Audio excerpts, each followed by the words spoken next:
नमस्ते the UPSC podcast channel में आपका स्वागत है।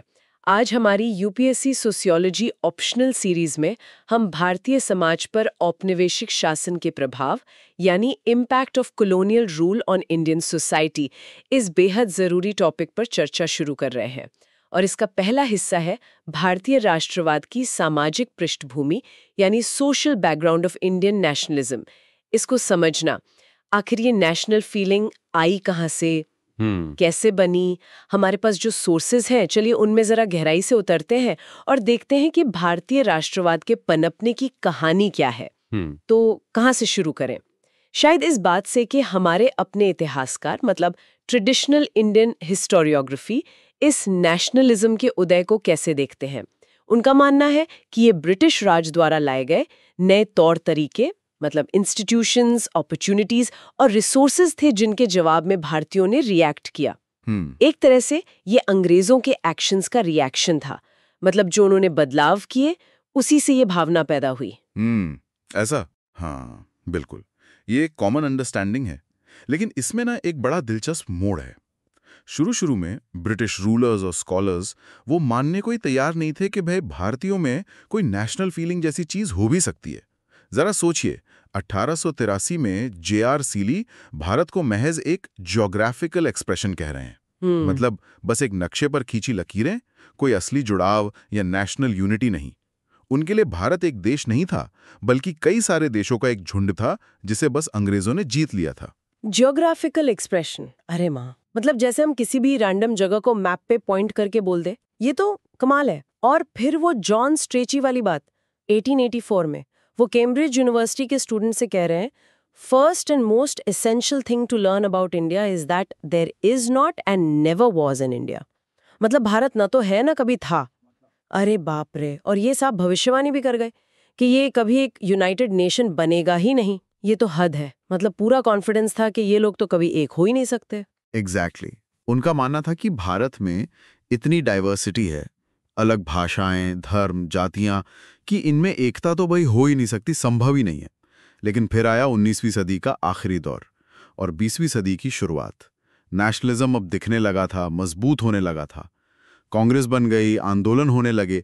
अब अंग्रेज इनकार नहीं कर सकते थे। तो पता है उन्होंने क्या किया? उन्होंने पाला बदल लिया।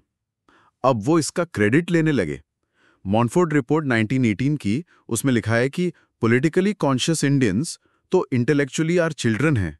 यानी अरे ये तो हमारे ही बच्चे हैं, हमने इन्हें ये विचार सिखाए हैं, इसे तो हमें अपने क्रेडिट में गिनना चाहिए। वाह, अरे वाह। मतलब पहले कहा तुम कुछ नहीं हो और जब कुछ बन गए तो कहने लगे ये तो हमने ही बनाया है। ये तो आर कूपलैंड ने और भी साफ साफ कह दिया कि Indian nationalism was the child of the British Raj. सीधा सीधा श्रेय ले लिया।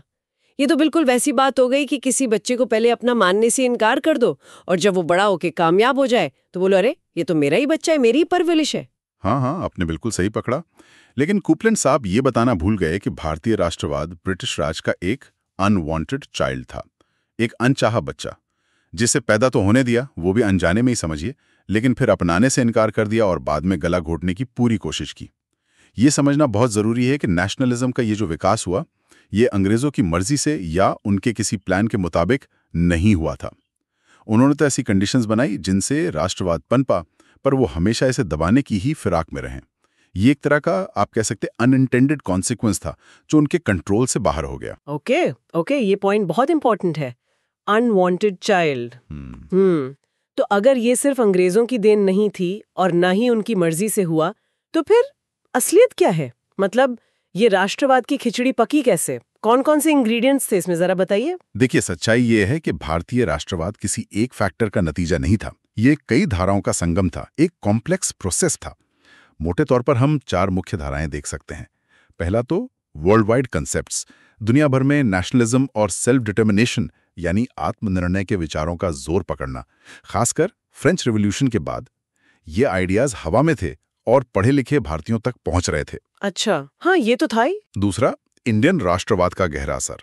राजा राम मोहन रॉय, ईश्वर चंद्र विद्यासागर, स्वामी विवेकानंद, दयानंद सरस्वती जैसे समाज सुधारकों और चिंतकों ने भारतीयों को अपनी जड़ों, अपनी संस्कृति, अपने इतिहास पर गर्व करना सिखाया।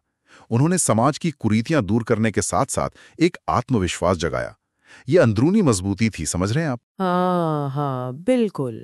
एक सेल्फ रिस्पेक्ट वाली भावना। तीसरा, अंग्रेजों ने भारत में जो मॉडर्नाइजेशन शुरू किया, भले ही वो डिस्टॉर्टेड था, मतलब अपने फायदे के लिए था, भारत के भले के लिए नहीं, उसका भी असर पड़ा, जैसे नई एजुकेशन सिस्टम, प्रेस की शुरुआत वगैरह वगैरह। डिस्टॉर्टेड मॉडर्नाइजेशन, इस पर आएंगे अभी। और चौथा और शायद सबसे पावरफुल फैक्टर, ब्रिटिश साम्राज्यवादी नीतियों के खिलाफ एक जबरदस्त प्रतिक्रिया, एक strong reaction to imperialism.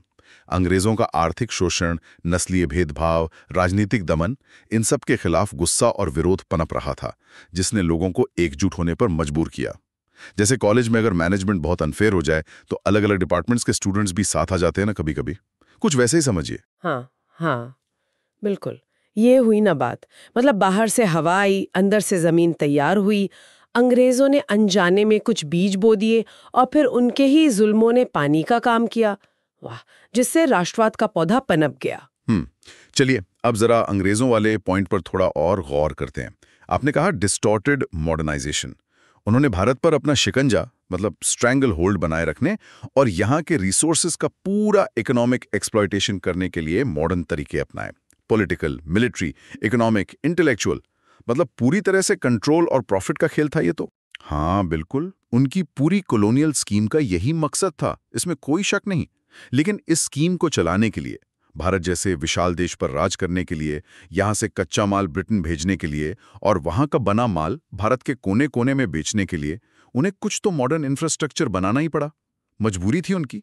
Railway lines बिछानी पड़ी, टेलीग्राफ के तार खींचने पड़े, एक सेंट्रलाइज्ड एडमिनिस्ट्रेशन बनाना पड़ा, कुछ हद तक मॉडर्न एजुकेशन देनी पड़ी ताकि क्लर्क मिल सकें काम करने के लिए। ये सब किया तो उन्होंने अपने फायदे के लिए, लेकिन इसके साइड इफेक्ट्स हुए। और उन्हीं साइड इफेक्ट्स में से एक था भारतीय राष्ट्रवाद का उभरना। उन्होंने सोचा था कि इन टूल से उनका राज मजबूत होगा, पर हुआ उल्टा। इन्हीं टूल्स ने उनके राज को चुनौती देने वाली ताकत को पनपने में मदद कर दी। अरे, ये तो आयरनी हो गई। मतलब जिस हथियार से वो शिकार करना चाहते थे, उसी से शिकार ने बचना और लड़ना सीख लिया। अच्छा, एक बड़ा बदलाव जो वो लाए, वो था भारत का पॉलिटिकल यूनिफिकेशन। हम पढ़ते हैं कि मौर्य या मुगल साम्राज्य बहुत बड़े थे, लेकिन अंग्रेजों ने तो उत्तर में हिमालय से लेकर दक्षिण में केप कोमोरिन तक और पूरब में असम से लेकर पश्चिम में खाइबर पास तक सबको एक झंडे के नीचे ला दिया। इतना बड़ा पॉलिटिकल यूनिट भारत पहले कभी नहीं था शायद। ये बात सही है। उन्होंने सीधे तौर पर ब्रिटिश प्रोविंसेस पर शासन किया और जो रियासतें थीं प्रिंसली स्टेट्स, उन पर इनडायरेक्ट रूल रखा। जहां राजा महाराजा तो थे, पर असल लगाम अंग्रेजों के ही हाथ में थी। तो हाँ, ब्रिटिश तलवार ने पहली बार पूरे भारत को इतने बड़े पैमाने पर एक सिंगल पॉलिटिकल एंटिटी बना दिया। ये एकता ऊपर से थोपी गई थी, हाँ जबरदस्ती की थी, लेकिन थी तो एकता। इसने कम से कम एक बाहरी ढांचा तो खड़ा कर ही दिया। ब्रिटिश सिस्टम धीरे धीरे इसने पूरे देश को एक कॉमन मोल्ड में ढालना शुरू कर दिया होगा, है ना? सोचिए, पहली बार शायद कश्मीर से कन्याकुमारी तक के लोगों को लगा होगा कि अरे, हम सब पर एक ही विदेशी ताकत राज कर रही है। अंग्रेजों ने तो खूब कोशिश की होगी, डिवाइड एंड रूल की, हिंदू मुसलमान, प्रांत प्रांत, भाषा भाषा को लड़ाने की, लेकिन इस कॉमन एनिमी और कॉमन सिस्टम ने कहीं ना कहीं एक पैन इंडियन फीलिंग को जन्म दिया होगा, एक हम वाली सोच। बिल्कुल, ये हम की भावना धीरे धीरे ही सही पर पनपने लगी। जब अलग अलग जगहों के लोगों को पता चलता था कि उनकी परेशानियां, उनके दुख दर्द, टैक्स का बोझ, अधिकारियों का रवैया सब एक जैसा है, तो एक जुड़ाव महसूस होता था। उन्हें लगने लगा कि हम सब एक ही नाव में सवार हैं और हमारा दुश्मन भी एक ही है, ब्रिटिश राज। इस राजनीतिक एकता ने, भले ही वो थोपी हुई थी, साइकोलॉजिकल एकता की नींव रख दी। और फिर वो बात आती है पीस एंड ऑर्डरली गवर्नमेंट की। 18वीं सदी में जब मुगल साम्राज्य बिखर रहा था, तो देश में काफी अराजकता थी, केओटिक कंडीशंस थीं। मराठे, सिख, मैसूर और यूरोपीय कंपनियां आपस में लड़ रही थीं। अंग्रेजों ने इन सबको हराकर एक सेंट्रलाइज्ड रूल स्थापित किया और दावा किया कि उन्होंने पैक्स ब्रिटानिका यानी ब्रिटिश शांति कायम की है। ब्रिटिश हिस्टोरियंस इस पे बड़ा गर्व करते हैं।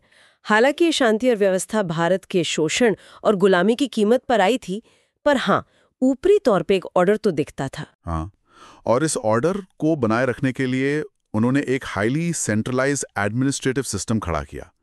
सब कुछ लंदन से या फिर भारत में वायसराय के ऑफिस से कंट्रोल होता था। पर्सिवल ग्रिफिथ्स ने ब्रिटिश एडमिनिस्ट्रेशन की एक खासियत बताई, उसकी इम्पर्सनालिटी।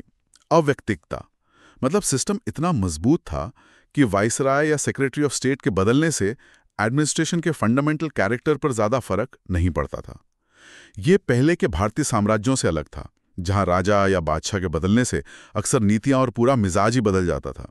यहाँ सिस्टम व्यक्ति से बड़ा था। इम्पर्सनैलिटी, ये दिलचस्प है। और इस एडमिनिस्ट्रेटिव यूनिफिकेशन का असर, जैसे वो स्टील फ्रेम कही जाने वाली इंडियन सिविल सर्विस ICS, एकदम हाईली ट्रेन्ड प्रोफेशनल्स जो पूरे देश के जिलों का एडमिनिस्ट्रेशन संभालते थे, फिर एक यूनिफाइड जुडिशियल सेटअप और सबसे बढ़कर codified laws, Indian penal code, civil procedure code, criminal procedure code, ये सब पूरे देश में लागू हुए। इसने कहीं ना कहीं भारत की सदियों पुरानी कल्चरल यूनिटी को एक मॉडर्न पॉलिटिकल और लीगल यूनिटी का रूप दिया होगा। मतलब कानून की नज़र में कम से कम कागज पर ही सही, सब बराबर। बिल्कुल, इसने एक रूपता लाई। एडविन बेवन की वो एनालॉजी मुझे बहुत सटीक लगती है। उन्होंने कहा कि ब्रिटिश राज एक स्टील फ्रेम की तरह था, जिसने भारत के घायल शरीर को तब तक थामे रखा जब तक कि अंदरूनी विकास यानी इंटरनल ग्रोथ की धीमी प्रक्रिया ने टूटी हुई हड्डियों को जोड़ नहीं दिया और फटे हुए रेशों को बुन नहीं दिया। मतलब अंग्रेजों ने एक बाहरी ढांचा दिया जिसने देश को पूरी तरह बिखरने से रोका, और इसी ढांचे के भीतर, इसी सिस्टम के तहत रहते हुए भारतीय समाज ने धीरे धीरे अपनी अंदरूनी एकता और चेतना विकसित की, जो आखिरकार राष्ट्रवाद के रूप में सामने आई। ये स्टील फ्रेम भले ही पिंजरे जैसा था, पर इसने अनजाने में कैदी को मजबूत भी बनाया। वाओ, ये स्टील फ्रेम एनालॉजी वाकई पावरफुल है, बहुत गहरी बात है। अब आते हैं उस चीज पर जिसने शायद लोगों को फिजिकली जोड़ने का काम किया, ट्रांसपोर्ट एंड कम्युनिकेशन। अंग्रेजों ने रेलवे, सड़कें, डाक, तार क्यों बनाए? जाहिर है अपने मतलब के लिए। एडमिनिस्ट्रेटिव कन्वीनियंस, ताकि अफसर और सेना फटाफट कहीं भी पहुंच सकें। मिलिट्री डिफेंस, ताकि विद्रोहों को जल्दी कुचला जा सके। और सबसे ज्यादा इकोनॉमिक पेनिट्रेशन और कमर्शियल एक्सप्लॉयटेशन, ताकि गांव से कच्चा माल बंदरगाहों तक और मैनचेस्टर का बना कपड़ा देश के कोने कोने तक पहुंचाया जा सके। यही था ना? प्रिसाइसली, बिल्कुल यही मकसद पूरी तरह से कॉलोनियल था। उन्होंने सड़कों का जाल बिछाया जो बड़े शहरों को अंदरूनी इलाकों मतलब मुफस्सिल एरिया से जोड़ता था। लेकिन देश को एक करने में शायद सबसे बड़ा रोल निभाया रेलवे ने। इसने ज्योग्राफिकल बैरियर्स को तोड़ा। लोग अब आसानी से हजारों मील दूर जा सकते थे, जो पहले मतलब लगभग नामुमकिन सा था। और रेलवे का विकास भी कितनी तेजी से हुआ। 1850 में शुरू हुआ और 1900 तक, अरे बाप रे, लगभग 25,000 मील ट्रैक बिछ चुका था। ये उस जमाने के हिसाब से तो फिनोमिनल है। एडविन आर्नोल्ड ने तो 1865 में ही लिख दिया था कि रेलवे वो कर सकता है जो बड़े बड़े राजवंश नहीं कर पाए। जो अकबर की जीनियस या टीपू की क्रुएल्टी नहीं कर सकी, उसने भारत को एक राष्ट्र बना दिया है। अब ये शायद थोड़ी अतिशयोक्ति हो, एग्जैजुरेशन लगे, पर इम्पैक्ट तो जबरदस्त रहा होगा।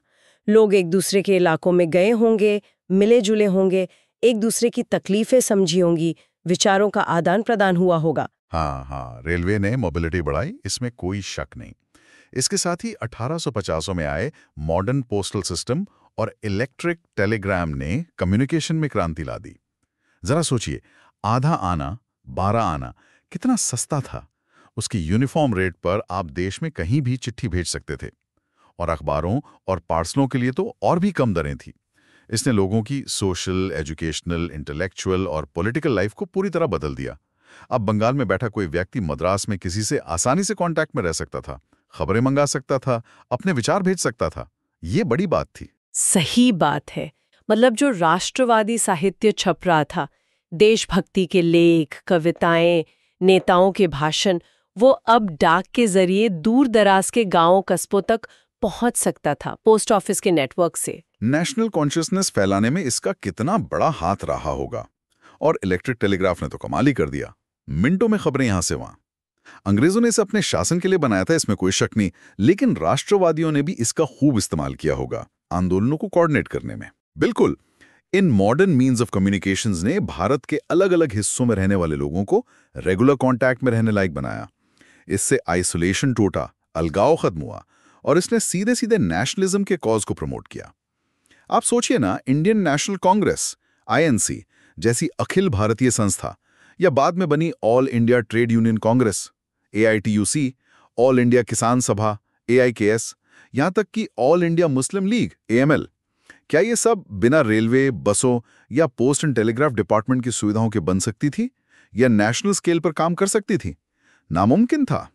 नेता पूरे देश में घूमकर भाषण दे सकते थे, कार्यकर्ता संदेश फैला सकते थे, अलग अलग क्षेत्रों के लोग एक मंच पर आ सकते थे। ये सब इन्हीं मॉडर्न टूल्स की वजह से संभव हुआ, जिन्हें अंग्रेजों ने बनाया तो अपने लिए था। तो हमने देखा कि कैसे पॉलिटिकल और एडमिनिस्ट्रेटिव यूनिफिकेशन और फिर ट्रांसपोर्ट और कम्युनिकेशन के साधनों ने भले ही अनजाने में राष्ट्रवाद के लिए एक तरह का स्टेज सेट कर दिया, एक ढांचा खड़ा कर दिया। चलिए अब आगे बढ़ते हैं और देखते हैं कि इस ढांचे में जान किसने फूंकी और कौन से फैक्टर्स थे जिन्होंने इस फीलिंग को जगाया और मजबूत किया।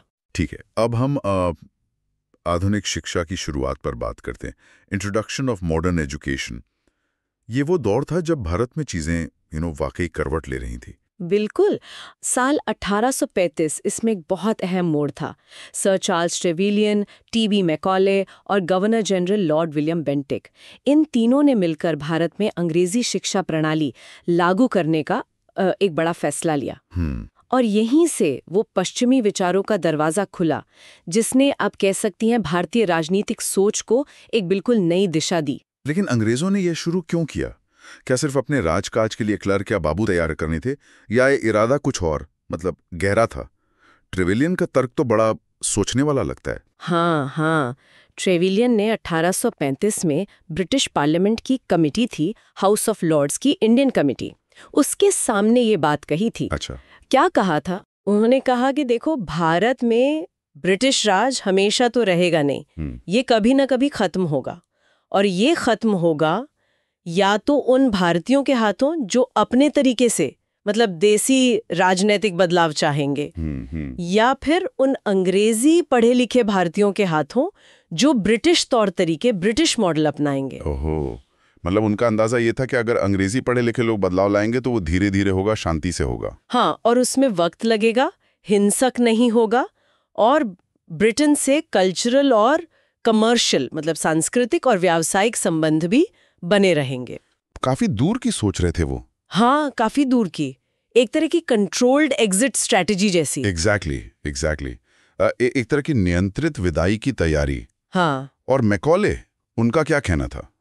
हाँ, मैकॉले, मशहूर मैकॉले मिनट वाले। उनका क्या टेक था इस पर? तो मैकाले ने भी 1833 में हाउस ऑफ कॉमन्स में कुछ ऐसी ही बात कही थी। हाँ। उन्होंने कहा कि भाई हो सकता है हमारी शिक्षा से, हमारी एजुकेशन प्रणाली से भारतीय मानस इतना विकसित हो जाए, इतना डेवलप हो जाए कि वो हमारे सिस्टम से भी आगे निकल जाए। अच्छा, ये तो बड़ी इंटरेस्टिंग बात है। हाँ, कि अच्छे शासन से, गुड गवर्नेंस से हम उन्हें बेहतर शासन के काबिल बना सकते हैं, और यूरोपीय भाषाएं सीखकर वो भविष्य में यूरोपीय संस्थानों जैसे इंस्टीट्यूशंस की मांग भी कर सकते हैं। तो मंशा मिली जुली थी, मतलब एक तरफ तो प्रशासन के लिए लोग तैयार करना था, एडमिनिस्ट्रेशन चलाना था, राइट, और साथ ही एक धीमा नियंत्रित बदलाव लाना, कंट्रोल्ड चेंज। पर हुआ इसका असर शायद कुछ और ही। मतलब अंग्रेजी शिक्षा जो शायद उन्होंने एडमिनिस्ट्रेशन के लिए सोची थी, उसने नए पढ़े लिखे भारतीयों के लिए मिल्टन, शेली, बेंथम, मिल, रूसो जैसे यूरोपीय विचारकों के दरवाजे खोल दिए। हाँ, लिबर्टी, नेशनैलिटी, सेल्फ गवर्नमेंट, इन विचारों ने तो मतलब आगे लगा दी होगी उस वक्त के माहौल में। सही पकड़ा आपने, बिल्कुल। इन विचारों ने भारतीय बुद्धिजीवियों को आजादी, राष्ट्रवाद और स्वशासन के जो आइडियल्स थे उनसे परिचित कराया। उन्हें ये फील होने लगा कि भारत में ब्रिटिश राज कितना बेतुका है, एक तरह का एनाक्रोनिज्म है, टाइम से पीछे है। इन यूरोपीय लेखकों के जो रेडिकल और लिबरल विचार थे, उन्होंने सोचने का एकदम नया फ्रेमवर्क दिया, एक नई दिशा दी। तो ये जो नया पढ़ा लिखा वर्ग तैयार हुआ, ये कौन लोग थे? मतलब क्या करते थे ये लोग? देखिए, ज्यादातर ये लोग या तो जूनियर एडमिनिस्ट्रेटर बनते थे, छोटी प्रशासनिक नौकरियों में जाते थे, या फिर वकील, डॉक्टर, शिक्षक जैसे प्रोफेशंस अपना रहे थे। अच्छा।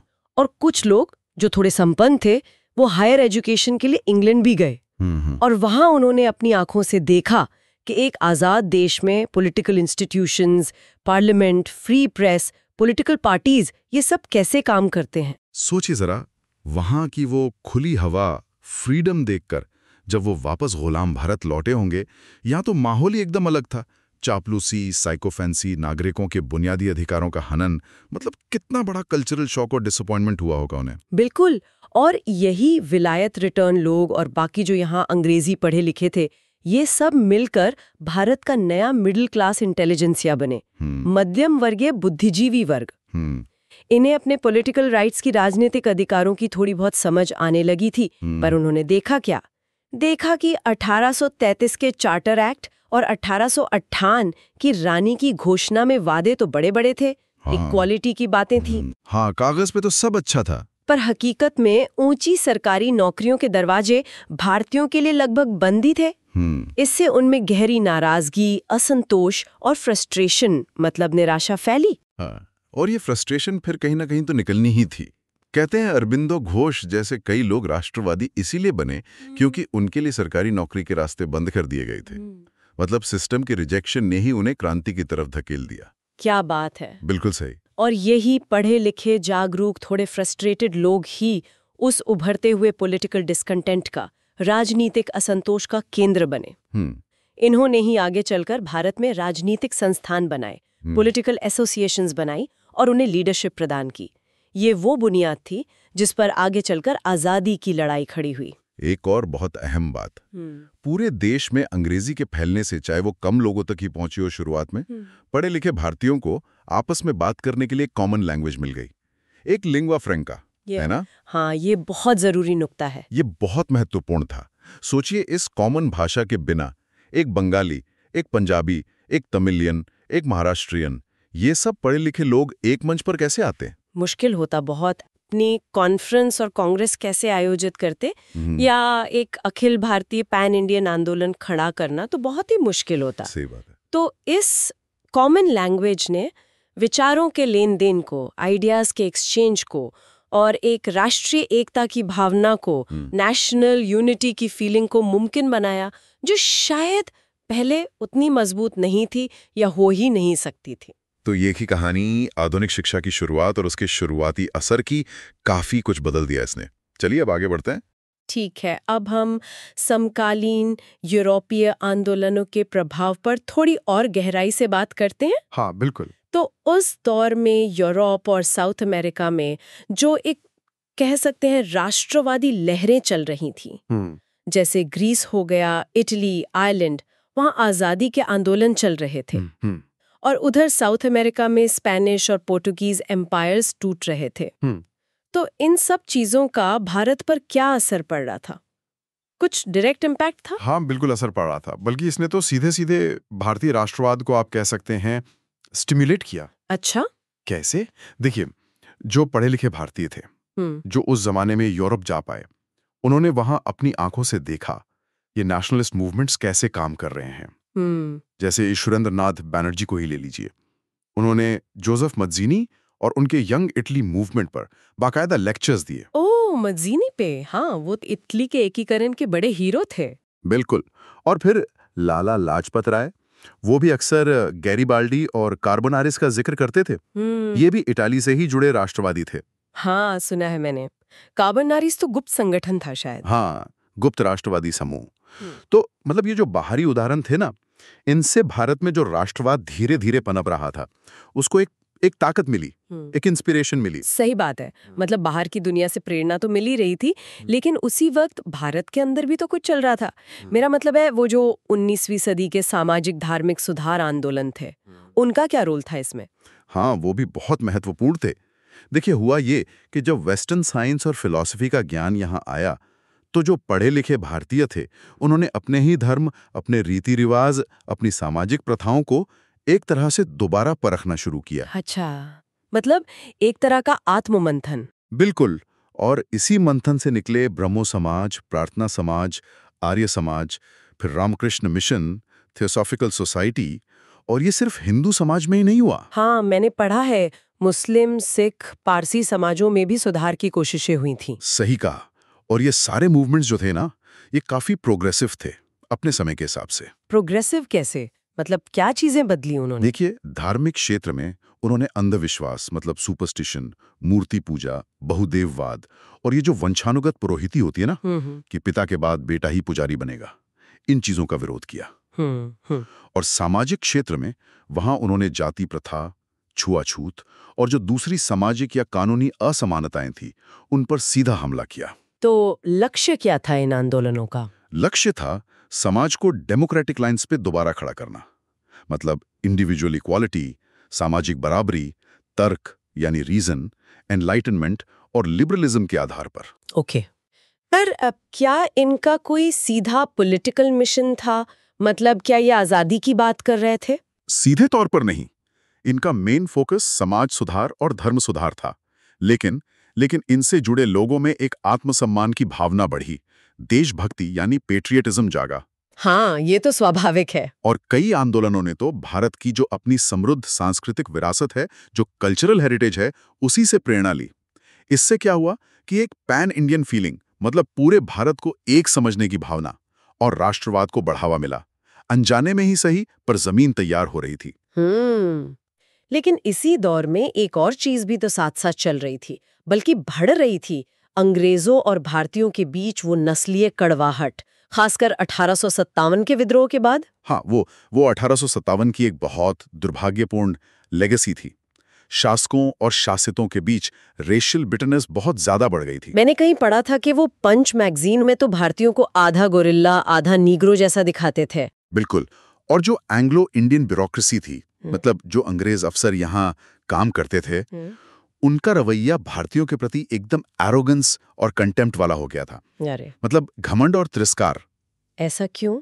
मतलब 1857 के बाद ऐसा क्या बदला? उन्होंने ये मान लिया कि भाई भारतीयों पर तो सिर्फ सुपीरियर फोर्स ही काम करती है, मतलब डंडे के जोर पर ही राज किया जा सकता है। अरे, और इसी सोच से उन्होंने एक सुपीरियर रेस की थियरी गढ़ ली कि हम अंग्रेज जो हैं वो एक बेहतर नस्ल हैं और भारतीय वो तो इन्फीरियर रेस हैं, भरोसे के लायक ही नहीं है।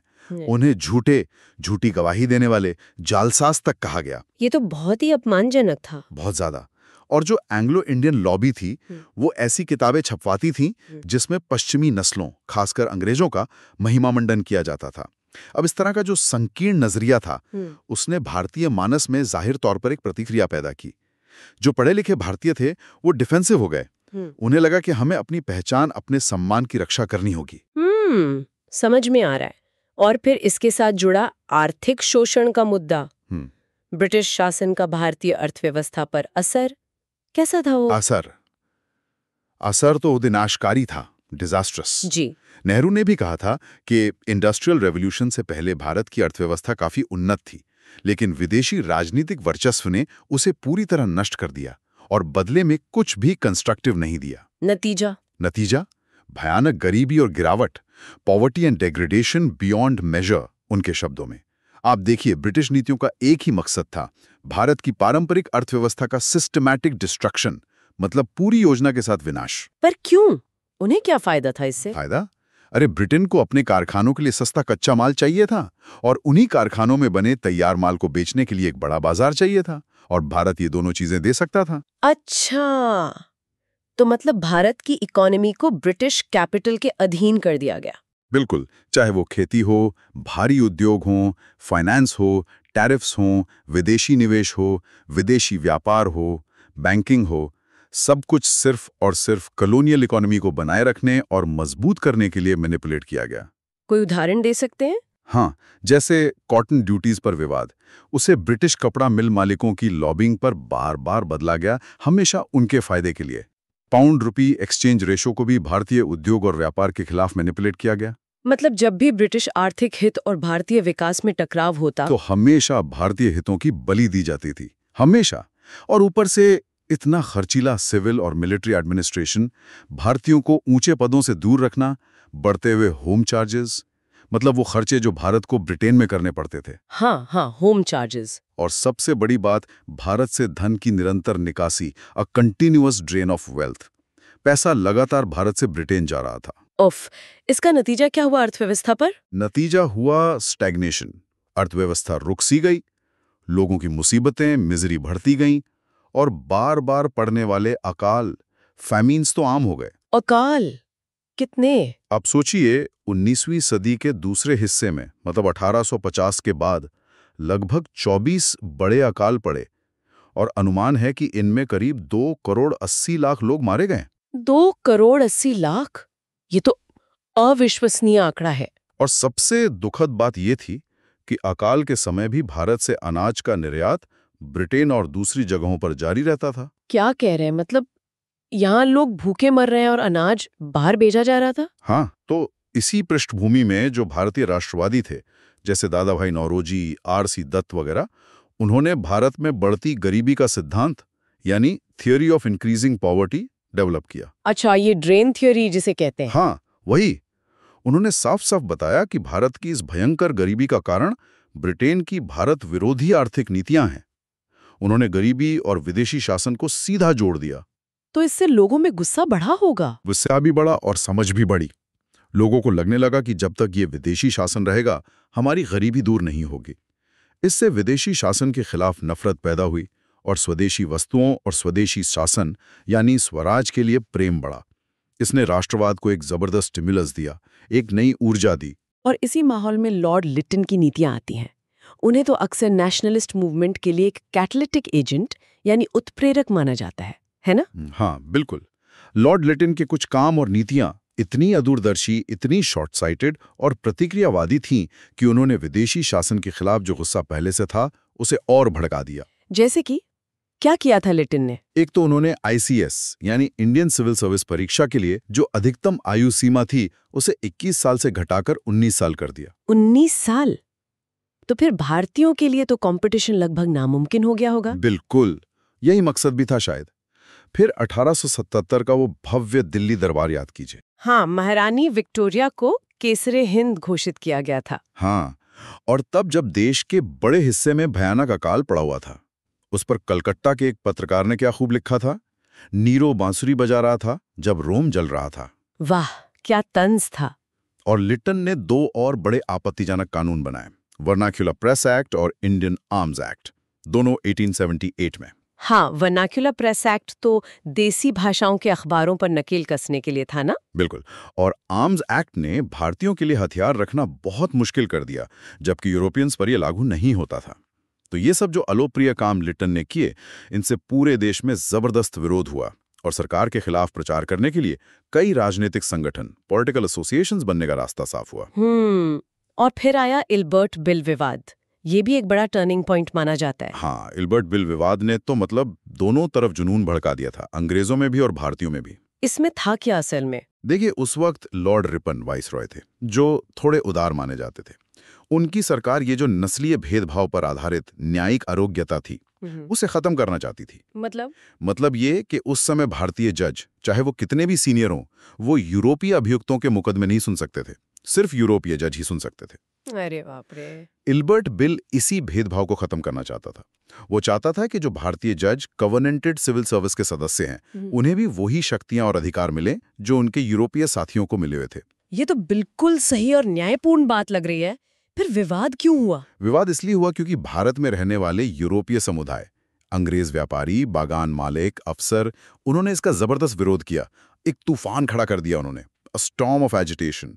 वो सब बिल के खिलाफ एकजुट हो गए। अरे बाप रे, सिर्फ इसलिए कि एक भारतीय जज उनका मुकदमा सुन सकता है। हाँ, नस्लीय अहंकार इतना ज्यादा था, उन्होंने सरकार पर इतना ज्यादा दबाव डाला कि बेचारे रिपन को बिल में संशोधन करना पड़ा, उसे बदलना पड़ा। और बदलाव ऐसा हुआ कि बिल का जो मूल उद्देश्य था वो लगभग खत्म ही हो गया। तो इसका भारतीयों पर क्या असर हुआ? ये पूरी घटना भारतीय बुद्धिजीवियों, इंटेलिजेंसिया के लिए आंखें खोलने वाली साबित हुई। आई ओपनर थी ये। उन्हें ये साफ साफ दिख गया कि जहां यूरोपीय समुदाय के हित शामिल हों, वहां न्याय और निष्पक्षता, जस्टिस एंड फेयर प्ले की उम्मीद करना बेकार है। कड़वा सच था। हाँ, बिल्कुल। लेकिन इसका एक और पहलू भी था। इसने भारतीयों को संगठित आंदोलन, ऑर्गेनाइज्ड एजिटेशन की ताकत भी दिखाई।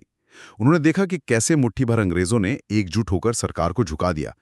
तो उन्हें समझ आया कि अगर हमें अपने अधिकार चाहिए तो हमें भी संगठित होना पड़ेगा, आवाज उठानी पड़ेगी। तो एक तरह से इसने भी राष्ट्रवाद को आगे बढ़ाने में मदद की? हाँ, अप्रत्यक्ष रूप से ही सही, पर इसने संगठित राजनीतिक कार्रवाई के महत्व को रेखांकित किया। चलिए अब आगे बढ़ें। ठीक है, अब हम बात करेंगे मॉडर्नाइजेशन ऑफ इंडियन ट्रेडिशन पर, मतलब भारतीय परंपरा का आधुनिकीकरण। और ये पूरी चर्चा योगेंद्र सिंह की जो लैंडमार्क किताब है मॉडर्नाइजेशन ऑफ इंडियन ट्रेडिशन, उस पर बेस्ड है। हाँ, और सिंह का अप्रोच उस समय के हिसाब से देखें तो काफी हटके था। बिल्कुल। उन्होंने सोशल स्ट्रक्चर यानी सामाजिक संरचना और ट्रेडिशन यानी परंपरा, इन दोनों मतलब कोर कॉन्सेप्ट्स को एक साथ रखकर एनालाइज किया। एग्जैक्टली। जो पहले की स्टडीज थी वो या तो स्ट्रक्चर पे फोकस करती थी या फिर ट्रेडिशन पे, अलग अलग देखती थे। हाँ, सिंह ने कहा कि भाई ये तो जुड़े हुए हैं, इन्हें अलग करके कैसे समझोगे समाज को। और उन्होंने सिर्फ अपना नया पैराडाइम ही नहीं दिया। नहीं, उन्होंने पहले के जो कॉन्सेप्ट्स थे जैसे एम.एन. श्रीनिवास का संस्कृताइजेशन या वेस्टर्नाइजेशन, हाँ, और वो रॉबर्ट रेडफील्ड के लिटिल इन ग्रेट ट्रेडिशन वाले आइडियाज, यूनिवर्सलाइजेशन, पैरोकियलाइजेशन, ये सब। बिल्कुल, इन सब का उन्होंने बाकायदा क्रिटिकल रिव्यू किया। ये बताया कि भाई ये कॉन्सेप्ट्स कहाँ स्ट्रक्चरल चेंजेस को, मतलब समाज के ढांचे में जो बदलाव आ रहे हैं उनको पकड़ने में चूक जाते हैं, कहाँ उनमें लॉजिकल कमियां हैं। हाँ। जैसे सिर्फ ये देखना कि लोग पश्चिमी कपड़े पहन रहे हैं या अंग्रेजी बोल रहे हैं, वो तो हो गया वेस्टर्नाइजेशन। हाँ, या फिर जैसे निचली जातियां ऊपर वाली जातियों के रिचुअल अपना रहे हैं, वो संस्कृताइजेशन। राइट। तो सिंह ने कहा ये तो सरफेस लेवल चेंजेस दिख रहे हैं, पर समाज के डीप स्ट्रक्चर में क्या बदल रहा है ये पूरी कहानी से पता नहीं चलती। बिल्कुल। वो कल्चरल एडेप्टेशन को स्ट्रक्चरल ट्रांसफॉर्मेशन से अलग कर रहे थे।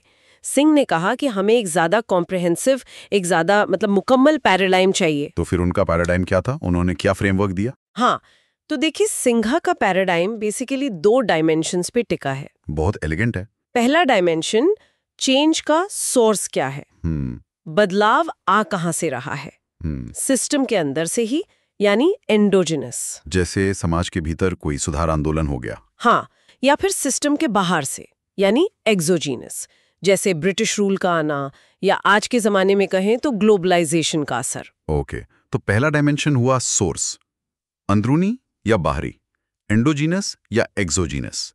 और दूसरा डायमेंशन है कि चेंज का फोकस क्या है, बदलाव हो किस चीज में रहा है, क्या लोगों की वैल्यूज, बिलीफ्स, वर्ल्ड व्यूज यानी उनकी ट्रेडिशन बदल रही हैं, या फिर समाज का इंस्टीट्यूशनल फ्रेमवर्क बदल रहा है, मतलब फैमिली, कास्ट, पॉलिटिक्स, इकोनॉमी यानी सोशल स्ट्रक्चर बदल रहा है। अच्छा, तो सोर्स, एंडोजीनस, एक्सोजीनस और फोकस, ट्रेडिशन, स्ट्रक्चर, इन दोनों को मिलाकर उन्होंने एक तरह की ग्रिड बना दी। एग्जैक्टली, एक एनालिटिकल ग्रिड जिसे भारत में जो कॉम्प्लेक्स चेंजेस हो रहे हैं उनको मैप किया जा सके, समझा जा सके। Got it. तो चलो फिर पहले ट्रेडिशन को ही समझते हैं। जैसा सिंह ने समझाया, उनके लिए ट्रेडिशन सिर्फ मतलब पूजा पाठ या रीति रिवाज तक सीमित नहीं था। नहीं, बिल्कुल नहीं। उनके लिए ट्रेडिशन वो डीप सीटेड वैल्यू थीम्स थे जो समाज के ताने बाने को बुनते थे, और उन्होंने इसकी 4 कोर कैरेक्टरिस्टिक्स बताई, 4 पिलर कह सकते हैं। हाँ, क्या थे वो 4 पिलर? पहला, हायरार्की यानी ऊंच नीच का सिद्धांत। समाज नेचुरली लेयर्ड है, ग्रुप्स और इंडिविजुअल्स की एक तय रैंकिंग है। कास्ट सिस्टम तो सबसे ऑब्वियस एग्जाम्पल है ही। हाँ, वो तो है ही। पर ये जेंडर में, एज में, सब में दिखता था। दूसरा पिलर, होलिज्म यानी समूह पर जोर, व्यक्ति पर नहीं।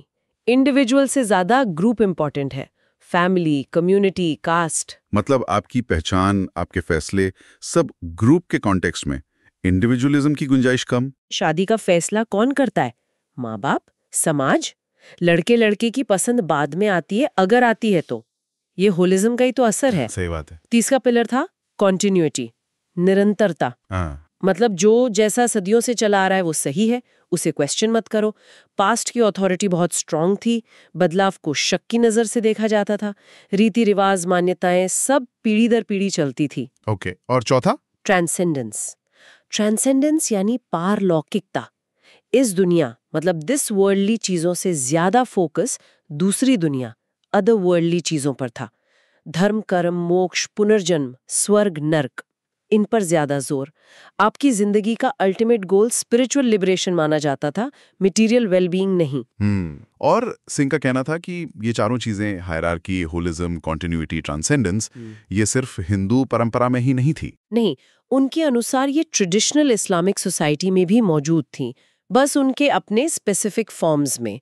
जैसे हिरार्की वहां भी थी, अशरफ अजलाफ का डिस्टिंक्शन था, कम्युनिटी उम्मा पर जोर था, वो होलिज्म हो गया, कुरान और हदीस की अथॉरिटी थी, वो कंटिन्यूटी हो गई, और जन्नत दोज़ख का कॉन्सेप्ट था, वो ट्रांसेंडेंस हो गया। अच्छा, ये इंटरेस्टिंग पॉइंट है कि ये वैल्यूज क्रॉस कल्चरल थी ट्रेडिशनल सोसाइटीज में, तो ये थी कोर ट्रेडिशन वैल्यूज। फिर सिंह ने उसमें ग्रेट ट्रेडिशन और लिटिल ट्रेडिशन का डिस्टिंक्शन यूज किया, ये क्या था? हाँ, ये कॉन्सेप्ट उन्होंने रॉबर्ट रेडफील्ड जैसे एंथ्रोपोलॉजिस्ट से लिया था, पर इसे इंडियन कॉन्टेक्स्ट में बहुत अच्छे से यूज किया।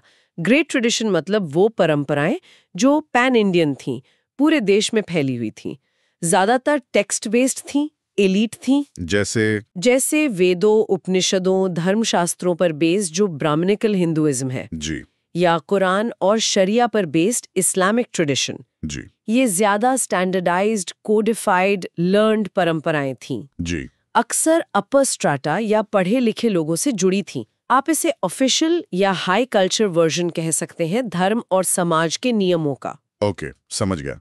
और इसकी उलट लिटिल ट्रेडिशन वो थी जो ज्यादा लोकलाइज थीं, डाइवर्स थीं। जी ज्यादातर ओरल ट्रेडिशंस जो आम लोगों, किसानों, गांव वालों, आदिवासियों के बीच जिंदा थीं। मतलब लोक परंपराएं। बिल्कुल, कहानियों, गानों, रिवाजों, स्थानीय देवी देवताओं की पूजा के जरिए पीढ़ी दर पीढ़ी चलती थीं। इनमें अक्सर ग्रेट ट्रेडिशन के एलिमेंट्स भी होते थे, लेकिन वो लोकल बिलीफ्स और प्रैक्टिसेस के साथ मिक्स होकर, अडेप्ट होकर आते थे। जैसे किसी गांव की अपनी कुलदेवी या शीतला माता की पूजा या किसी पीर बाबा की मजार। एग्जैक्टली। ये शायद बड़ी धार्मिक ग्रंथों में न मिले, पर लोगों की रोजमर्रा की जिंदगी और आस्था का बहुत इंपॉर्टेंट हिस्सा थे, और ये ज्यादा फ्लेक्सिबल भी थी, ग्रेट ट्रेडिशंस की तरह उतनी रिजिड नहीं। तो एक तरफ शास्त्रीय या बड़ी परंपरा, दूसरी तरफ लोक या छोटी परंपरा। अब सवाल यह है कि इन ट्रेडिशंस का मॉडर्नाइजेशन हुआ कैसे? सिंह के फ्रेमवर्क के हिसाब से ये बदलाव क्या था? उनके फ्रेमवर्क में मॉडर्नाइजेशन का मतलब था इन्हीं चारों कोर ट्रेडिशनल वैल्यूज का ट्रांसफॉर्मेशन।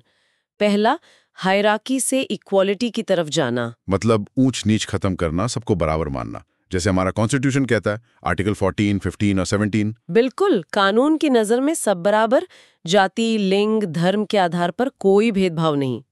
दूसरा, होलिज्म से इंडिविजुअलिज्म की तरफ जाना, ग्रुप आइडेंटिटी से ज्यादा individual rights, freedom of choice, personal aspirations को इंपॉर्टेंस देना, जैसे आज का युवा कहता है, इट्स माई लाइफ। हाँ, वही, ये शिफ्ट इंडिविजुअलिज्म की तरफ है। तीसरा, कंटिन्यूटी से हिस्टोरिसिटी की तरफ। इसका क्या मतलब हुआ, हिस्टोरिसिटी? मतलब परंपराओं को सिर्फ इसलिए फॉलो नहीं करना कि वो पुरानी है, बल्कि उन्हें क्रिटिकली एग्जामिन करना, उनके हिस्टोरिकल कॉन्टेक्स्ट को समझना, उन पर सवाल उठाना, रीजन और रैशनैलिटी को ट्रेडिशन पर तरजीह देना। अच्छा, आंख बंद करके मान नहीं लेना, बल्कि समझना, परखना। एग्जैक्टली। और चौथा शिफ्ट था ट्रांसेंडेंस से सेक्युलरिज्म या दिस वर्ल्डलिज्म की तरफ। मतलब परलोक से ध्यान हटाकर इसी दुनिया के प्रॉब्लम्स पर फोकस करना, जैसे गरीबी, हेल्थ, एजुकेशन, डेवलपमेंट। बिल्कुल। और रिलीजन को पर्सनल स्फीयर में रखना, पब्लिक लाइफ को रैशनल, सेक्युलर प्रिंसिपल्स पर चलाना। तो ये चारों shifts, hierarchy to equality, holism to individualism, continuity to historicity और transcendence to secularism, this worldliness, ये मिलकर मॉडर्नाइजेशन का प्रोसेस बनाते हैं सिंह के हिसाब से। और इस पूरे शिफ्ट में जाहिर है वेस्टर्नाइजेशन का बहुत बड़ा हाथ रहा। अंग्रेजों के आने से पश्चिम के प्रभाव से बहुत कुछ बदला। हाँ, सिंह ने लिस्ट भी किया है। सबसे पहले तो एक यूनिवर्सल लीगल सिस्टम आया, सैद्धांतिक रूप से सबके लिए एक कानून, चाहे वो किसी भी जाति या धर्म का हो। पहले तो हर समुदाय के अपने अपने पर्सनल लॉज चलते थे ज्यादातर। फिर एजुकेशन का मॉडर्नाइजेशन हुआ, वेस्टर्न स्टाइल के स्कूल, कॉलेज, यूनिवर्सिटीज खुले, जिनसे सेक्युलर, रैशनल आइडियाज फैलें। फिर कम्युनिकेशन नेटवर्क्स का विस्तार हुआ, railway, post, telegraph, print media और बाद में रेडियो, टीवी, अब इंटरनेट। इसने लोगों को जोड़ा, नए आइडियाज सर्कुलेट हुए, नई टेक्नोलॉजीज आई, फैक्ट्रीज लगी, प्रोडक्शन के तरीके बदले, जिससे पुराने इकोनॉमिक स्ट्रक्चर्स पर असर पड़ा। बिल्कुल। अर्बन सेंटर्स, शहर तेजी से बढ़े, गांव से लोग शहरों में आए, जिससे ट्रेडिशनल कम्युनिटी टाइज थोड़े कमजोर पड़े। और सबसे बढ़कर मॉडर्न पॉलिटिकल इंस्टीट्यूशंस आए, डेमोक्रेसी, इलेक्शंस, पार्लियामेंट, एक फॉर्मल ब्यूरोक्रेसी। हाँ, सिंह का कहना था कि इन सब बाहरी चीजों ने मिलकर एक तरह की नई सेक्युलर ग्रेट ट्रेडिशन खड़ी कर दी, द ट्रेडिशन ऑफ मॉडर्निटी, जो पुरानी रिलीजियस ग्रेट ट्रेडिशंस के समानांतर पैरेलल चलने लगी। मतलब आज कॉन्स्टिट्यूशन, डेमोक्रेसी, साइंस, ये भी हमारी ग्रेट ट्रेडिशंस का हिस्सा बन गए हैं। बिल्कुल सही। तो ये तो हुई एक्सोजेनस फोर्सेस जो बाहर से आई, लेकिन सिंह ने ये भी हाईलाइट किया कि चेंज सिर्फ बाहर से नहीं आया, परंपराओं के अंदर भी मंथन चल रहा था। एंडोजेनस फोर्सेस भी काम कर रही थी, अच्छा। खासकर लिटिल ट्रेडिशन के लेवल पर। हाँ, वहां उन्होंने दो मेन प्रोसेसेस की बात की, संस्कृताइजेशन और इस्लामाइजेशन। संस्कृताइजेशन ये टर्म तो एम.एन. श्रीनिवास का है ना? हाँ, टर्म श्रीनिवास का है, पर सिंह ने इसे अपने एनालिसिस में इंटीग्रेट किया। संस्कृताइजेशन वो प्रोसेस है जिसमें कोई निचली मानी जाने वाली हिंदू जाति, जनजाति या कोई और समूह अपने रीति रिवाज, कर्मकांड, विचारधारा, जीवन शैली को ऊंची, अक्सर द्विज जातियों जैसा बनाने की कोशिश करता है। क्यों? मकसद क्या होता था? मकसद होता था ट्रेडिशनल कास्ट हायरार्की में अपनी पोजीशन इंप्रूव करना, सोशल स्टेटस पाना। जैसे कोई समूह जनेऊ पहनना शुरू कर दे या वेजिटेरियन बन जाए, शराब छोड़ दे, ऊंची जातियों के देवताओं की पूजा शुरू कर दे। तो ये एक तरह की अपवर्ड मोबिलिटी की स्ट्रैटेजी थी, पर एग्जिस्टिंग हायरार्की के अंदर ही। एग्जैक्टली। ये हायरार्की को चैलेंज नहीं कर रही थी, बल्कि उसी सिस्टम में ऊपर चढ़ने की कोशिश थी। सिस्टम के अंदर का ही डायनामिक था ये। इंटरेस्टिंग। और दूसरा प्रोसेस आपने बताया, इस्लामाइजेशन। हाँ, यानी इस्लाम धर्म अपनाना, कन्वर्जन टू इस्लाम। सिंह इसे भी स्ट्रक्चरल फैक्टर से जोड़कर देखते हैं। स्ट्रक्चरल फैक्टर्स जैसे निचली जातियों के लिए ये अक्सर अपनी जो स्टिग्मेटाइज्ड आइडेंटिटी थी उससे एस्केप का एक तरीका था। कास्ट सिस्टम की जो रिजिडिटी थी, जो ऑप्रेशन था, उससे फ्रस्ट्रेशन थी। तो उन्हें उम्मीद थी कि धर्म बदलने से बराबरी और सामाजिक सम्मान मिलेगा। हाँ, जो उन्हें शायद हिंदू फोल्ड में नहीं मिल रहा था। तो संस्कृताइजेशन की तरह ही इस्लामाइजेशन भी अक्सर लोअर स्ट्रेटा में ज्यादा पॉपुलर था, driven by the desire for social mobility and self respect. ये दोनों प्रोसेसेस दिखाती हैं कि ट्रेडिशन कोई रुकी हुई चीज नहीं थी, उसमें इंटरनल टेंशन्स और चेंज के डायनामिक्स हमेशा मौजूद थे। लेकिन अब आते हैं कहानी के असली ट्विस्ट पर। सिंह का एनालिसिस सिर्फ ये नहीं बताता कि मॉडर्नाइजेशन हुआ, बल्कि ये भी बताता है कि ये प्रोसेस कितना टेढ़ा-मेढ़ा, कितना कॉन्ट्रडिक्शन से भरा हुआ रहा है। यहाँ उन्होंने स्ट्रक्चरल इनकंसिस्टेंसीज की बात की, और ये मुझे लगता है आज भी उतनी ही रिलेवेंट है। This is where it gets really fascinating. Absolutely. ये इनकंसिस्टेंसीज सिंह के एनालिसिस का मुझे लगता है कोर है, और ये भारतीय समाज की जमीनी हकीकत को बहुत अच्छे से पकड़ती हैं। पहली इनकंसिस्टेंसी उन्होंने गिनाई, democratisation without the wide spread diffusion of civic culture. मतलब हमने डेमोक्रेटिक इंस्टीट्यूशंस तो अपना लिए, चुनाव होते हैं, संसद है, सबको वोट का अधिकार है, वोट डालते भी हैं लोग, लेकिन क्या लोगों में वो सिविक कल्चर, मतलब अपने अधिकारों के साथ साथ अपनी जिम्मेदारियों की समझ, कानूनों का सम्मान, पब्लिक गुड के लिए कमिटमेंट, सोच समझकर वोट डालना, क्या ये चीजें उतनी फैली हैं? इसका सबसे बड़ा उदाहरण तो शायद हमारा वोटिंग बिहेवियर है। कितनी बार लोग डेवलपमेंट, पॉलिसी, कैंडिडेट की मेरिट पर वोट ना देकर जाति, धर्म या मुफ्त की चीजों, फ्रीबीज के आधार पर वोट दे लेते हैं। बिल्कुल। या फिर चुनाव के बाद भूल जाते हैं कि सरकार को अकाउंटेबल रखना भी नागरिक की जिम्मेदारी है। फॉर्मल डेमोक्रेसी तो आ गई, पर सब्सटेंटिव सिटीजनशिप वो शायद अभी भी पूरी तरह विकसित नहीं हुई है। सरकार, दूसरी इनकंसिस्टेंसी क्या थी? ब्यूरोक्रेटाइजेशन विदाउट कमिटमेंट टू यूनिवर्सलिस्टिक नॉर्म्स। मतलब हमने मैक्स वेबर के मॉडल पर एक बड़ी सी ब्यूरोक्रेसी तो खड़ी कर दी। नियम है, कानून है, हायरार्की है, भर्ती के लिए एग्जाम्स हैं जैसे यूपीएससी, ये सब फॉर्मल स्ट्रक्चर है। हाँ, स्ट्रक्चर तो बहुत इंप्रेसिव है। पर क्या ये ब्यूरोक्रेसी प्रैक्टिस में वाकई यूनिवर्सलिस्टिक नॉर्म्स पर चलती है? मतलब मेरिट के आधार पर, इम्पार्शियलिटी के साथ, एफिशिएंसी से, रूल ऑफ लॉ को फॉलो करते हुए, या फिर भाई भतीजावाद, करप्शन, पॉलिटिकल इंटरफेरेंस, जुगाड़, पहचान, ये सब हावी रहते हैं। हाँ, पहचान, ये शब्द ही काफी है यहाँ तो। कोई छोटा सा भी काम हो सरकारी दफ्तर में तो पहला सवाल होता है, कोई जान पहचान है क्या ऊपर तक? रूल्स अपनी जगह, एक्सेस अक्सर कनेक्शन से मिलता है। और ये गैप ब्यूरोक्रेसी की इफेक्टिवनेस को कितना कम कर देता है।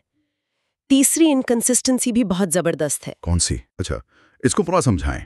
देखिए, आज स्मार्टफोन, सस्ता इंटरनेट, टीवी, इन सब ने इन्फॉर्मेशन और एक्सपोजर को डेमोक्रेटाइज कर दिया है। गांव में बैठा इंसान भी दुनिया भर की लाइफस्टाइल्स देख रहा है। एस्पिरेशंस यानी उम्मीदें, इच्छाएं, वो आसमान छू रही हैं। सबको अच्छी जिंदगी चाहिए, गाड़ी, बंगला, विदेश यात्रा। हाँ, ये तो है, सोशल मीडिया पर सब दिखता है। पर क्या उतनी तेजी से अपॉर्चुनिटीज बढ़ी हैं?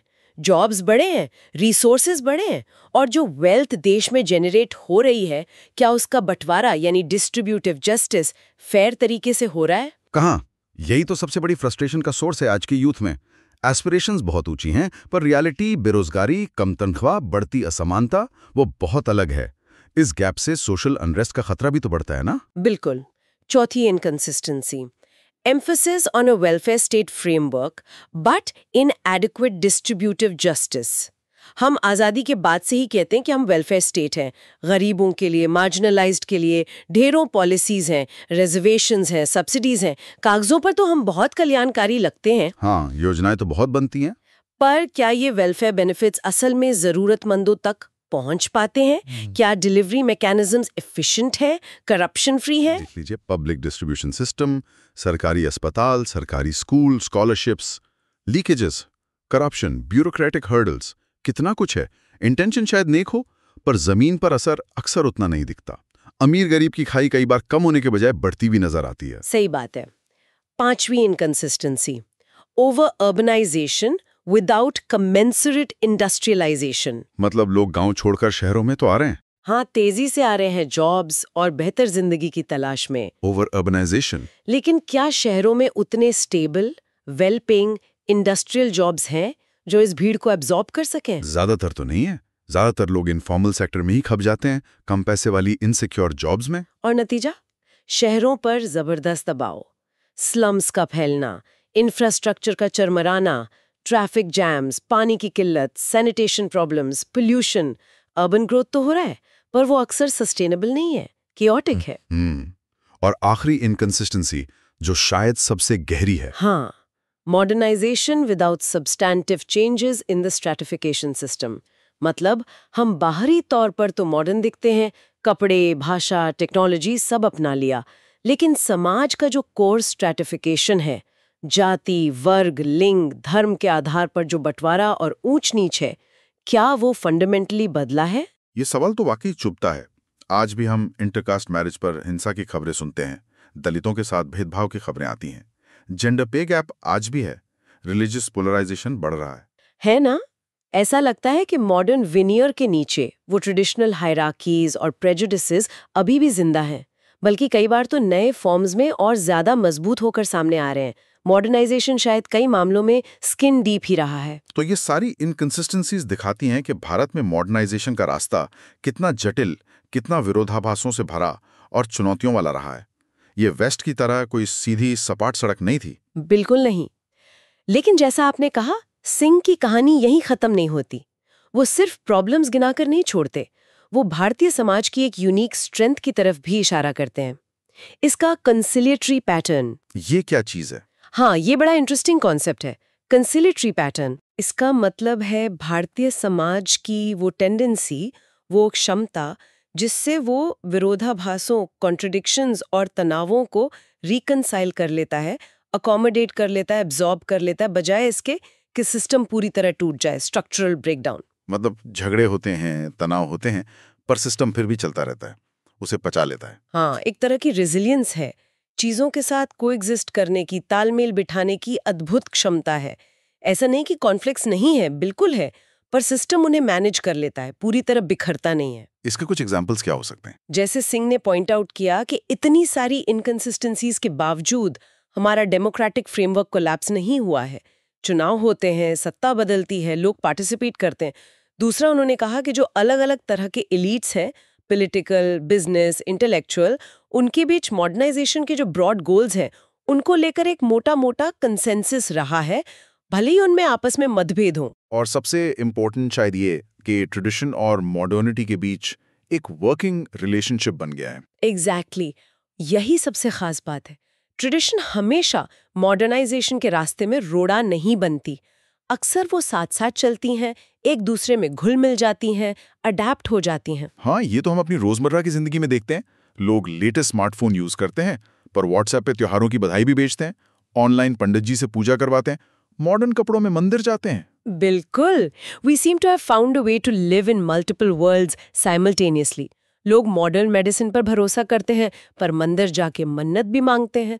अरेंज्ड मैरिजेस भी हो रही हैं और डेटिंग एप्स भी पॉपुलर हैं। सही कहा। ये इंडियन ट्रेडिशन की अडेप्टेबिलिटी और रिजिलियंस है, जैसा सिंह मानते थे। उन्होंने कुछ पॉजिटिव साइंस भी नोट किए थे उस समय। हाँ, जैसे गांव में ग्रीन रेवोल्यूशन की टेक्नोलॉजीज को अपनाना या फैमिली प्लानिंग, परिवार कल्याण के उपायों को अपनाना, ये दिखाता था कि लोग प्रैक्टिकल बेनिफिट्स के लिए ट्रेडिशनल एटीट्यूड्स को बदलने को तैयार थे। तो जहां इनकंसिस्टेंसी समस्याएं खड़ी करती हैं, वहीं ये कंसिलिएटरी पैटर्न सिस्टम को स्टेबिलिटी देता है, उसे टूटने से बचाता है। तो ये एक बहुत ही कॉम्प्लेक्स पिक्चर उभरती है। मॉडर्नाइजेशन है, पर गहरे विरोधाभासों के साथ, लेकिन साथ ही चीजों को अकोमोडेट करने की एक अनोखी क्षमता भी है। हालांकि सिंह का फ्रेमवर्क इतना महत्वपूर्ण है, सोर्स मटेरियल में इसकी कुछ लिमिटेशंस का भी जिक्र है। हाँ, बिल्कुल। कोई भी थ्योरी अपने आप में पूरी नहीं होती। जो मुख्य सीमा बताई गई है वो ये कि सिंह का फोकस ज्यादातर सोशियोलॉजिकल वेरिएबल्स पर रहा, जैसे little great traditions, macro micro structures, role differentiation, value changes, इन सब पर। उन्होंने डेमोग्राफिक फैक्टर्स जैसे पॉपुलेशन ग्रोथ, माइग्रेशन पैटर्न्स या प्योरली इकोनॉमिक वेरिएबल्स जैसे capital formation, market dynamics, poverty levels, इनको अपने मॉडल में उतनी सेंट्रल जगह नहीं दी जितनी शायद एक पूरी तस्वीर के लिए जरूरी हो सकती है। मतलब सोशियोलॉजी के चश्मे से देखा, पर डेमोग्राफी और इकोनॉमिक्स को शायद थोड़ा कम महत्व दिया। Fair enough. पर इन सीमाओं के बावजूद ये तो मानना पड़ेगा कि योगेंद्र सिंह का पैराडाइम भारत में मॉडर्नाइजेशन को समझने के लिए एक बेहद जरूरी और इंटीग्रेटेड नजरिया देता है। हाँ, इसमें कोई शक नहीं। ये स्ट्रक्चर और कल्चर यानी ट्रेडिशन को एक साथ लाता है, इंटरनल और एक्सटर्नल फैक्टर्स दोनों को देखता है। और सबसे बड़ी बात है, ये मॉडर्नाइजेशन के किसी आसान सीधे साधे नैरेटिव को चैलेंज करता है, उसकी कॉम्प्लेक्सिटीज, उसकी कॉन्ट्रडिक्शंस को सामने लाता है। हमें सिखाता है कि इंडियन मॉडर्नाइजेशन को किसी सिंपल फॉर्मूला या सिर्फ वेस्टर्न मॉडल से नहीं समझा जा सकता। यहाँ बदलाव का अपना एक यूनिक रास्ता रहा है, अपनी यूनिक चुनौतियां रही हैं और अपनी यूनिक रेजिलियंस भी। निश्चित रूप से। ठीक है, तो ये थी योगेंद्र सिंह की भारतीय परंपरा के आधुनिकीकरण पर एक विस्तृत चर्चा। चलिए आगे बढ़ते हैं। ओके, तो भारतीय परंपरा के आधुनिकीकरण मतलब मॉडर्नाइजेशन ऑफ इंडियन ट्रेडिशन पर अपनी चर्चा जारी रखते हैं। चलिए सबसे पहले ये समझते हैं कि ये आधुनिकीकरण आखिर है क्या चीज। अक्सर लोग इसे सिर्फ टेक्नोलॉजी या पैसों से जोड़ देते हैं, लेकिन ये उससे कहीं ज्यादा बड़ा कॉन्सेप्ट है। ये एक पूरा पैकेज है सोशल, इकोनॉमिक, पॉलिटिकल और कल्चरल बदलावों का, जो पारंपरिक समाज, ट्रेडिशनल सोसाइटी से काफी अलग होता है। बिल्कुल। और ये सिर्फ बाहरी बदलाव नहीं, ये एक विचारधारा भी है, मतलब एक आइडियोलॉजिकल कॉन्सेप्ट है। जैसी सोच होगी वैसा ही मॉडर्नाइजेशन का मॉडल सामने आएगा। हमारे सोर्स मटेरियल बताते हैं कि इसकी शुरुआत के लिए कुछ चीज़ें ज़रूरी मानी गईं, जैसे एजुकेशन का फैलना, मास मीडिया का विकास होना, बेहतर ट्रांसपोर्ट और कम्युनिकेशन नेटवर्क्स, अर्बनाइजेशन यानी शहरों का तेज़ी से बढ़ना, और हाँ, बड़ी फैमिली की जगह न्यूक्लियर फैमिली का चलन बढ़ना, समाज पर धर्म का प्रभाव कम होना, और जो लेन देन के पारंपरिक तरीके थे उनकी जगह डेवलप्ड मार्केट्स का बनना, ये सब फैक्टर्स थे। लेकिन इस पर बहस भी है ना? कुछ एक्सपर्ट्स इसे सिर्फ स्ट्रक्चरल चेंजेस मानते हैं, जैसे इकोनॉमी में बदलाव या पॉलिटिकल सिस्टम में, पर दूसरे जो हैं वो इसके कल्चरल डायमेंशन पर ज्यादा जोर देते हैं, यानी हमारे वैल्यूज और हमारे नजरिए, एटीट्यूड्स में बदलाव। जैसे योगेंद्र सिंह कहते हैं कि मॉडर्निटी का असली मतलब है चीजों को रैशनल तरीके से देखना और एक यूनिवर्सल व्यू पॉइंट अपनाना। ये सोचने के तरीके का बदलाव है बेसिकली। और यहीं एक बड़ा सवाल उठता है, क्या मॉडर्निटी परंपरा यानी ट्रेडिशन का एकदम ऑपोजिट है? क्या इसे अपनाने के लिए परंपरा को पूरी तरह छोड़ना ही पड़ता है? देखो, वेस्टर्न मॉडल तो कुछ ऐसा ही कहता था कि परंपरा को हटाओ तभी मॉडर्न बनोगे, लेकिन भारतीय समाजशास्त्रियों का मानना है कि ये जरूरी नहीं है। परंपराएं कोई पत्थर की लकीर नहीं होती हैं, वो बदल सकती हैं, नए वैल्यूज को अपने अंदर समा सकती हैं, अडैप्ट कर सकती हैं। योगेंद्र सिंह ने भारतीय परंपरा के 4 कोर वैल्यू थीम्स बताए भी थे। हाँ, वो हायरार्की वाला। बिल्कुल, हायरार्की जो हमें जाति व्यवस्था में साफ दिखती थी। फिर होलिज्म यानी ग्रुप हमेशा व्यक्ति से ऊपर रहा। सही कहा। फिर कंटिन्यूटी जो कर्म और पुनर्जन्म के सिद्धांत से जुड़ी थी। और चौथा था ट्रांसेंडेंस, जिसने इन सबको एक तरह का, आप कह सकती हैं, पवित्र या धार्मिक आधार दिया। तो मॉडर्नाइजेशन इन एलिमेंट्स को शायद खत्म नहीं कर रहा, बल्कि बदल रहा है, ट्रांसफॉर्म कर रहा है। अच्छा, तो भारत में ये प्रोसेस शुरू कैसे हुआ? इसकी जड़ें तो ब्रिटिश राज में ही है ना? उन्होंने कानून बदले, लैंड सिस्टम लाए, जैसे जमींदारी रायतवारी सिस्टम, एजुकेशन बदला, एडमिनिस्ट्रेशन का तरीका बदला, ब्यूरोक्रेसी आई, वेस्टर्न एजुकेशन फैला, रेलवेज बनी, इंडस्ट्रीज लगीं, शहर बसे। यहाँ तक कि जो नेशनलिज्म की भावना है वो भी तो ऐसी दौर की देन मानी जाती है। लेकिन ये याद रखना जरूरी है कि ये बदलाव बड़ा सिलेक्टिव था। मतलब अंग्रेजों ने सोच समझकर कुछ ही चीजों को बदला। उन्होंने आमतौर पर जो माइक्रो स्ट्रक्चर्स थे, जैसे परिवार, जाति, गांव, इनमें ज्यादा दखलंदाजी नहीं की। खासकर 1857 के विद्रोह के बाद तो वो और सावधान हो गए, बल्कि उन्होंने तो जाति को सेना और एडमिनिस्ट्रेशन में भर्ती का आधार भी बनाया। और बाद में जो कम्युनल इलेक्टोरेट सिस्टम लाए, उसने तो समाज को और बांटा। इन चीजों का असर फिर आजादी के बाद के मॉडर्नाइजेशन पर भी पड़ा, जाहिर है। और आजादी के बाद क्या बदला? तब तो मॉडर्नाइजेशन एक सोची समझी नेशनल स्ट्रैटेजी बन गया, है ना? पार्लियामेंट्री डेमोक्रेसी आई, अडल्ट फ्रेंचाइज यानी सबको वोट का अधिकार मिला, पॉलिटिकल पार्टीज बनी, पंचायती राज आया। शादी और विरासत के कानूनों में भी सुधार हुए, जिससे परिवार की डायनामिक्स बदली, महिलाओं की स्थिति में कुछ हद तक बेहतरी हुई। और वो कम्युनिटी डेवलपमेंट प्रोजेक्ट्स जैसे कार्यक्रम थे जिनसे आधुनिकता को गांवों तक ले जाने की कोशिश हुई। पर इसमें बड़े दिलचस्प कॉन्ट्रडिक्शंस भी हैं।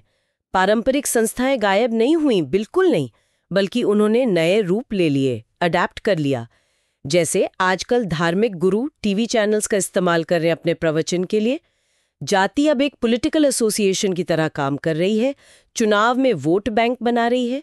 जॉइंट फैमिली का स्ट्रक्चर भले ही बदल गया हो, शहरों में लोग न्यूक्लियर फैमिली में रह रहे हों, लेकिन वो वफादारी, वो नॉर्म्स अभी भी कहीं ना कहीं मौजूद हैं।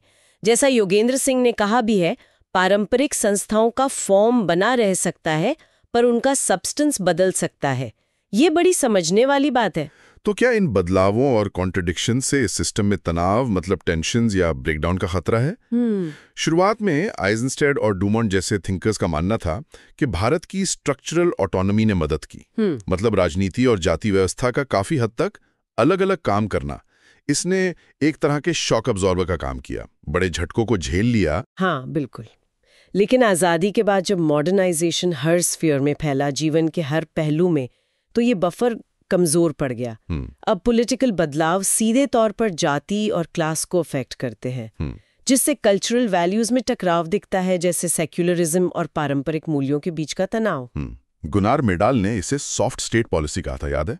उनका मतलब था कि आजादी के बाद भारत ने इंस्टीट्यूशनल बदलावों की जड़ तक जाने की हिम्मत नहीं दिखाई। हाँ, मतलब ऊपर ऊपर से चीजें बदली, पर जो गहरी असमानताएं थी वो बनी रहीं।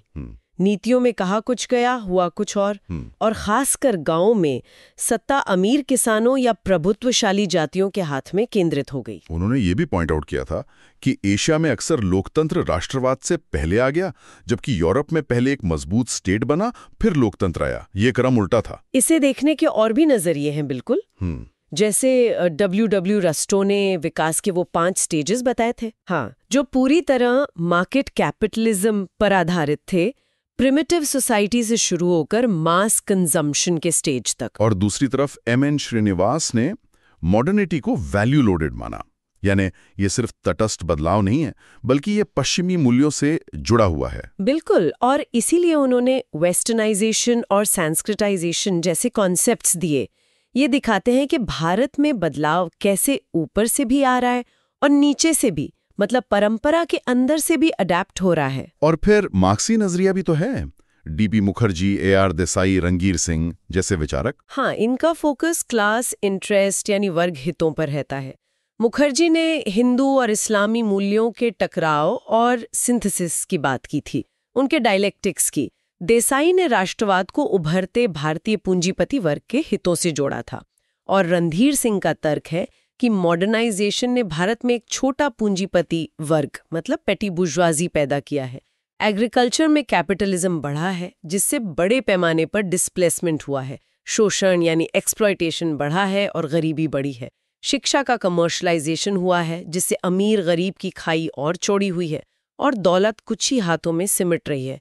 ये उनका विश्लेषण है।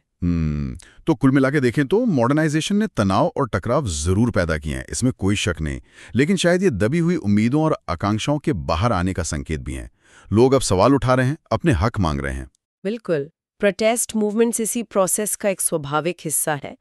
ज़रूरत इस बात की है कि बदलाव की स्ट्रैटेजीज में बेहतर तालमेल हो, कोऑर्डिनेशन हो और डेमोक्रेटिक वैल्यूज़ को ज़मीनी स्तर पर और मजबूत किया जाए।